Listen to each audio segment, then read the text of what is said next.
Oke, Assalamualaikum warahmatullahi wabarakatuh. Saya bagian yang paling akhir nih, agak tekanan batin. Semoga nggak disuruh menyimpulkan. Ya, Assalamualaikum warahmatullahi wabarakatuh. Selamat pagi menjelang siang. Nama saya Aulia Rahman. Kebetulan beberapa belas tahun terakhir saya terjun di sektor, banyak bekerja di sektor non-profit. Kebetulan juga dengan latar belakang komunikasi saya mendapatkan pekerjaan di sektor non-profit untuk bekerja sebagai tim komunikasi awalnya. Lalu banyak dari 10 tahun terakhir bekerja di sisi komunikasi, tapi mulai bagaimana mengkomplement antara offline sama. Jadi saya cerita contoh-contoh saja, mungkin sambil sedikit memberikan teori-teori. Mudah-mudahan kita bisa berdiskusi nantinya sebagaimana arahan dari Tor ini. Saya merasakan bahwa nantinya harus ada kemungkinan komunikasi dua arah yang bisa kita lakukan. Saya buka dengan slide pertama. Ini contoh bagaimana pekerjaan saya dengan organisasi berlogo Panda. Saya bekerja di sana 8 tahun sebagai tim komunikasi.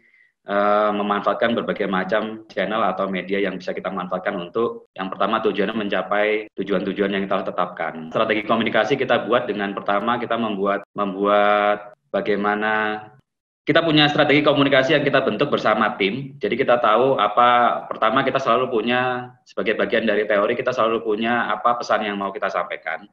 Tadi pemapar sebelumnya Mbak Eni sama Mas Irfan menyampaikan bagaimana contoh-contoh advokasi sama aktivisme yang mereka sampaikan. Saya sangat amazed sekali. Mbak Eni menjelaskan bagaimana tujuan-tujuan advokasinya bisa mempengaruhi dari level struktur sampai ke kemudian perilaku si buruh migrannya. Jadi sebagai landasan yang baik, kita selalu punya bagaimana strategi komunikasi kita buat sebelum kita melakukan aksi. Kita tahu pesan apa yang mau kita sampaikan. Ini adalah salah satu contoh kampanye yang kita lakukan secara nasional 2010 sampai 2012 kalau nggak salah, 2013. Organisasi tempat saya bekerja, kita mengusung kampanye untuk mengurangi konsumsi sirip hiu. Tujuannya adalah sebagai tujuan, kita punya tujuan komunikasi, kita punya tujuan kampanye, kita punya tujuan konservasi. Jadi dalam satu organisasi kita punya beberapa layer bagaimana kita membuat strategi kita nanti dari bawah ke atas atau dari atas ke bawah bisa saling komplement. Di organisasi biasanya ada beberapa tim, kebetulan saya bekerja di tim komunikasi yang memiliki banyak fungsi support untuk tim-tim yang lain, misalnya tim advokasi atau tim-tim yang biasa bernegosiasi dengan pelaku kebijakan.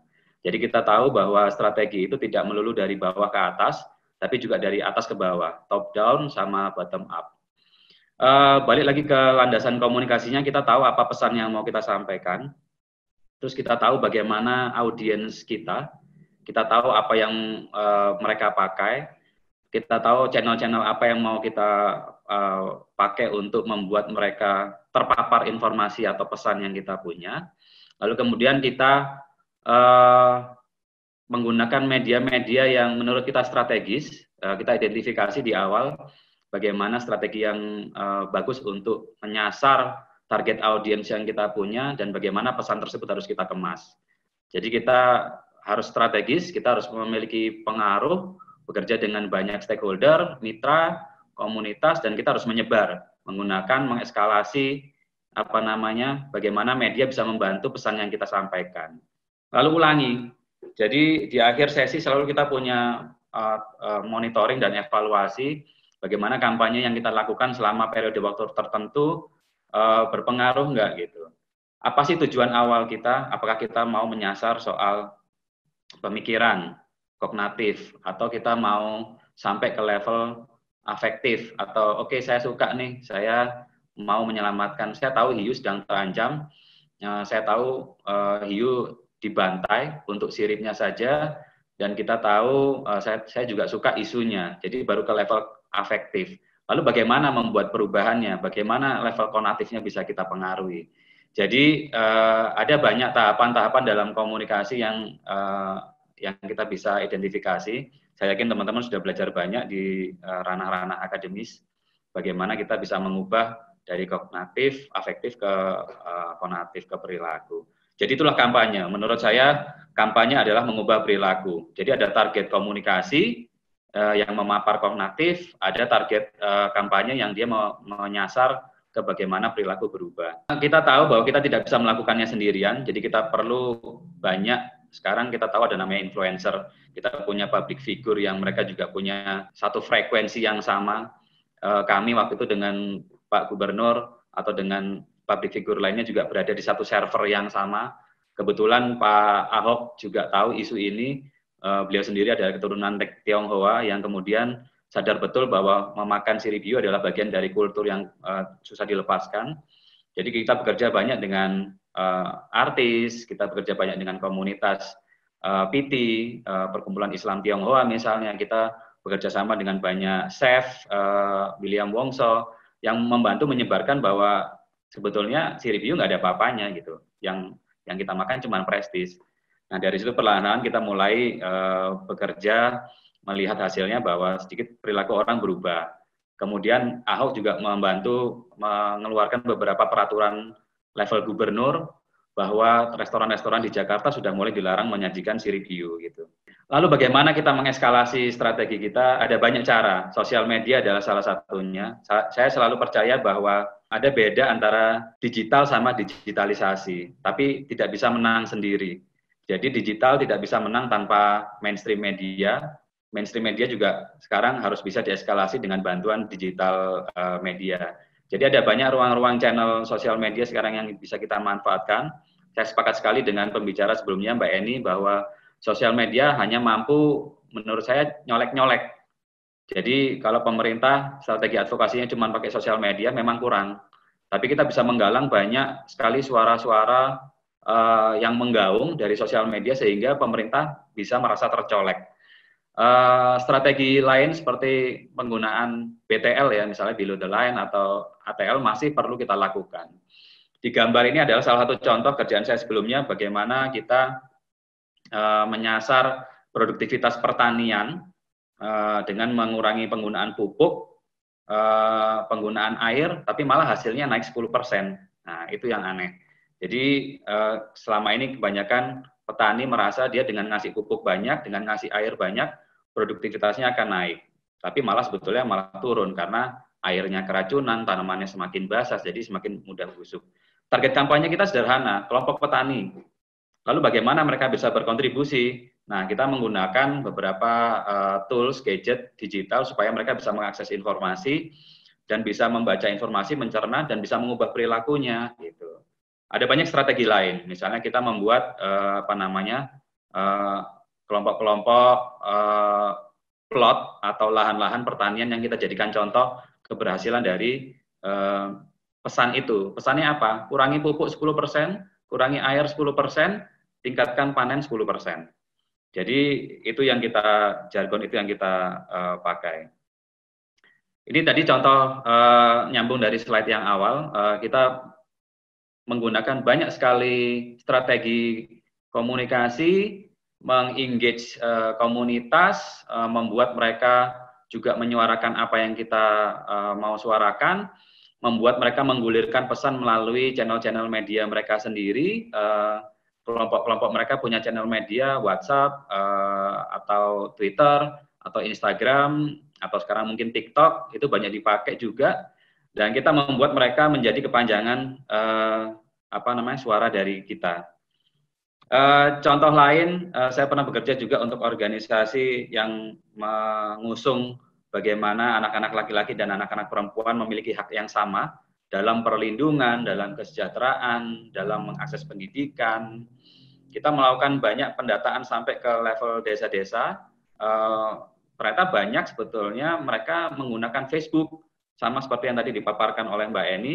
Facebook menjadi salah satu tools yang mereka pakai untuk berkomunikasi dan menyebarkan konten-konten yang sifatnya edukatif. Ini adalah contoh gambar yang kita lakukan di Wakatobi. Jadi kita membuat, sebetulnya memang target kampanyenya adalah anak-anak. Anak-anak harus bisa mendapatkan akses tersebut. Tapi karena anak-anak tidak bisa menentukan pendapatnya mereka, jadi target kampanye itu sebetulnya ibu-ibunya, orang tuanya, atau pelaku di sektor pendidikan. Contoh berikutnya yang mau saya sampaikan, sama seperti proyek saya sebelumnya, ini kebetulan kita replika proses komunikasi yang sama di Pakistan. Petani-petani di sana cukup juga mengalami masalah di mana sawah-sawah juga mulai berubah menjadi lahan-lahan urbanisasi atau perkotaan atau berubah bentuk menjadi industri. Jadi kita membuat petani atau fasilitator pertanian menjadi sangat paham betul apa masalah yang mereka pahami.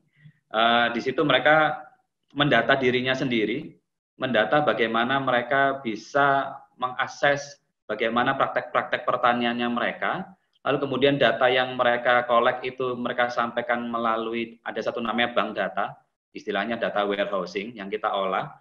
Kemudian kita gunakan prinsip-prinsip misalnya ETL, extract, transform, atau load.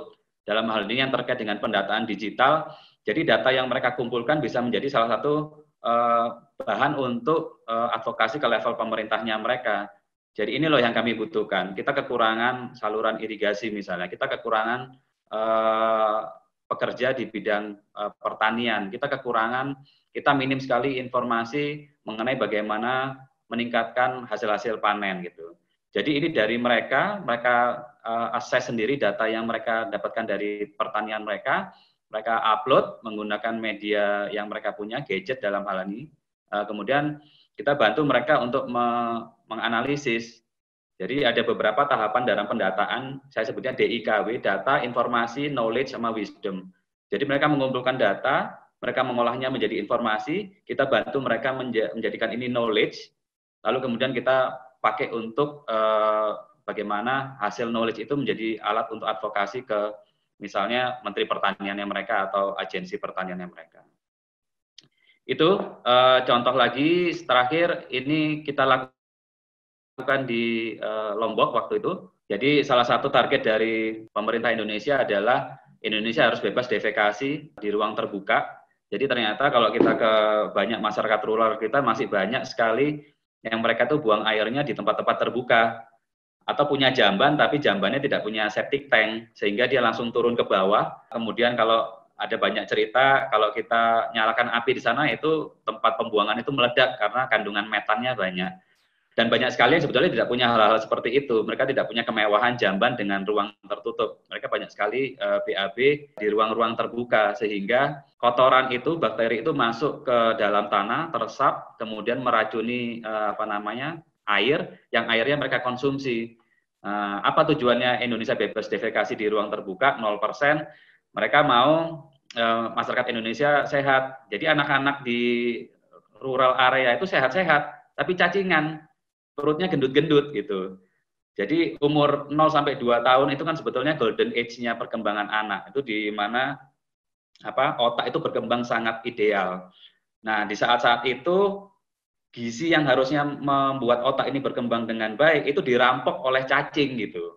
Nah, salah satu tujuannya sebetulnya ke arah sana. Kita membuat ibu-ibunya sadar, bapak-bapaknya sadar bahwa kita perlu jamban, kita perlu septic tank. Kalau Anda nggak bisa membuat septic tank sendiri, kita bikin skema septic tank berbasis masyarakat atau komunal. Nanti ada iurannya. Jadi kampanye-kampanye atau kegiatan komunikasi yang pernah saya lakukan cukup bervariasi, cukup banyak. Kita enaknya diskusi saja. Itu contoh-contoh yang mungkin saya pikir sangat relevan dengan kondisi di Indonesia. Ada pertanian, ada kesehatan, ada lingkungan juga. Jadi saya sangat senang bisa berbagi. Buat saya digitalisasi, digital activism itu atau kita sebutnya aktivisme itu sebetulnya adalah salah satu bentuk bagaimana kita membayar ongkos sewa di bumi ini gitu. Jadi kita udah hidup, tadi disampaikan sama Mas Irfan di awal. Jadi harus apa? Harus apa yang saya lakukan? Harus ngasih feedback, harus ngasih umpan balik, harus ngasih sesuatu. Nah, aktivisme adalah itu. Aktivisme adalah memberikan umpan balik ke masyarakat sama ke lingkungan. Jadi kita harus mempunyai jiwa aktivis supaya kita bisa membayar uang sewa yang kita pakai selama kita tinggal di bumi ini. Saya pikir itu, saya nggak punya banyak slide, tapi mudah-mudahan gambar-gambarnya menggugah gitu ya. Kita bisa diskusi secara gamblang kalau kita jelaskan dari awal A sampai Z mengenai bagaimana digital activism, bagaimana kita mengukur metrik-metrik keberhasilan di dunia maya, bagaimana outreach kita, bagaimana CTR kita, bagaimana engagement kita. Ada banyak sekali tools yang kita pakai di dunia maya. Saya nggak bisa sebutkan satu-satu, forumnya terbatas. Tapi paling nggak apa yang kita presentasikan, apa yang saya presentasikan di sini bisa menggugah bagaimana digital activism juga bisa komplement dengan apa yang kita lakukan secara offline di tingkat akar rumput gitu ya, grassroots. Tadi kalau saya dengar Mbak Eni menyampaikan soal akar rumput. Itu kembali ke moderator sama teman-teman, saya senang bisa berdiskusi, jadi saya nggak banyak-banyak menampilkan presentasi, semoga ini bisa menggugah teman-teman mahasiswa atau juga memberikan sharing satu dua hal ke rekan-rekan alumni atau dosen yang saya lihat juga hadir di forum kali ini. Terima kasih.